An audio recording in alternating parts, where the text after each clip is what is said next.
नमस्कार दोस्तों, आज हम लोग आगे पढ़ेंगे। देखिए, सबसे पहले हम आपको बता देना चाहते हैं कि जब आतंकवादी हमला हुआ था पठानकोट पर, ठीक, पठानकोट से कहाँ पर, पंजाब में, ठीक, पंजाब में वहाँ पर आतंकवादी हमला हुआ था। तो जब हमारे भारतीय सैनिकों ने उन 5 आतंकवादी को मार दिया ना, तो उसके बाद जब आतंकवादी को मारा, तो जब आतंकवादी को छानबीन करने लगा तो देखा ना, ये जो आतंकवादी थे ना, ये आए थे पाकिस्तान से आए थे। जैसे मोहम्मद नाम का एक आतंकवादी संगठन है, उसे ट्रेनिंग लेकर आए थे। तो अब आपको हम बता देना चाहता हूँ कि जैसे मोहम्मद ट्रेनिंग का जो एथी है, जैसे मोहम्मद नामक एक संस्था जिसने बनाया था, उसका नाम क्या था? मसूद अजहर।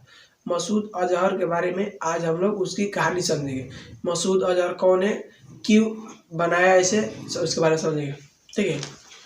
मसूद साल 1994 रोज़मर्रा की तरह रोज लोग मस्जिद से नमाज पढ़कर निकलते थे। उसी समय 2 व्यक्ति मस्जिद से नमाज पढ़कर निकल रहे थे। उन दिनों कश्मीर में साल 1994 में आतंकवादी गतिविधियां कुछ अधिक बढ़ गई थी, जिसके चलते सेना और पुलिस दोनों मिलकर चेकिंग कर रहे थे।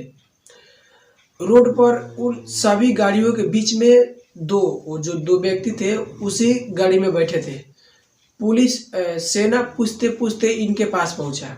जब इनसे पूछा तो कुछ ये अजीब सा सवाल का जवाब दे रहे थे। मीन्स सेना को इस पर शक हुआ और इन दोनों को लेकर चले गए अपने हेडक्वार्टर में, वहाँ पर पूछताछ करने के लिए। जब वहाँ पर पूछताछ किया तो ये एक व्यक्ति, दोनों में से एक बोला कि मेरा नाम है मसूद अजहर, मैं पाकिस्तान के मीडिया हूँ, पाकिस्तान का मैं मीडिया हूँ। सेना को इस पर शक हुआ, लेकिन मतलब कि उतना विश्वास ना हुआ। इसको पूछताछ के लिए जेल में रख दिया ताकि लंबा समय तक।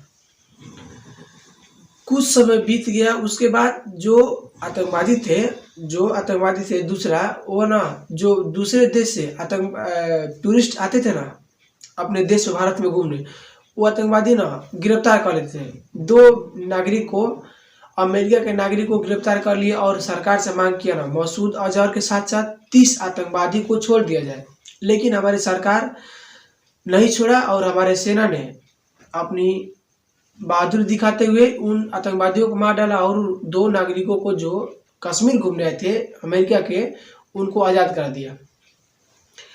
आतंकवादियों ऐसा 2-4 बार किया। जब 2-4 बार किया और बार-बार मसूद अजहर को छुड़ाने की बात कर रहा था, सेना को शक हुआ क्यों इसी को बार-बार आतंकवादियों को गिरफ्तार करके छुड़ाना चाहता है। पूछताछ करने के लिए सेना को लगा कि हो सकता है आतंकवादियों से इसका कुछ ज़्यादा रिलेशन होगा, जिसके चलते सेना ने उसको दबाव दिया। जैसे ही दबाव दिया ना, वो टूट गया पूरी तरह से। बोला ना कि मेरा नाम मसूद अजहर है और मेरे पिताजी पाकिस्तान के सरकारी स्कूल में एक टीचर है। मुझे पढ़ने के लिए कराची भेजा था। मैं कराची जब पढ़ने गया तो मुझे कुछ लोगों से दोस्ती हुई और मैं आतंकवादी गतिविधियां में शामिल हो गया। मैं आतंकवादियों के लिए पैसा बटोरता था और उन्हें देता था। मैं इसके पैसा बटोरने में माहिर था, जिसके चलते आतंकवादी मुझे पसंद करते थे। मैं आतंकवादियों के पैसे के लिए कई देश घूमा। जैसे मैं गया सऊदी अरबिया में 3 लाख रुपया कमाया।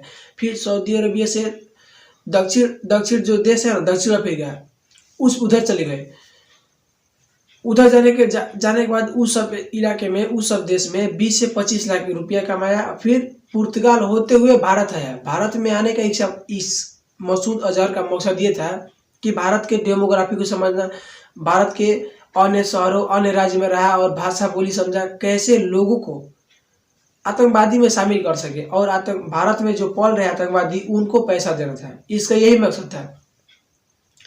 भारत में कई साल तक रहा भी, जिसके चलते अब कश्मीर के हालात को जानने के लिए कश्मीर में गए। कैसे कश्मीर के लोगों को, कश्मीर के बच्चों को पैसे से आतंकवादी गतिविधियों में शामिल कर सकते हैं। जैसे ही जा रहा था तो उसी समय चेकिंग पोस्ट लगा था, जिस चेकिंग पोस्ट में ये दोनों पकड़ा गया।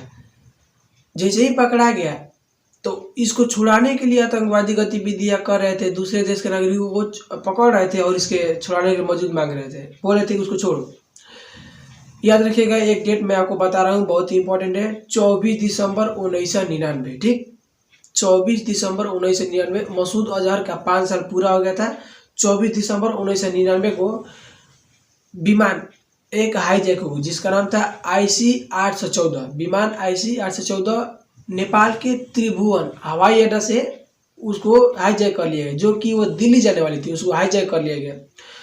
उस प्लेन को हाईजैक करने के बाद क्या हुआ इसके बाद मैं नेक्स्ट वीडियो बताऊंगा। तब तक जय हिंद, मिलते हैं।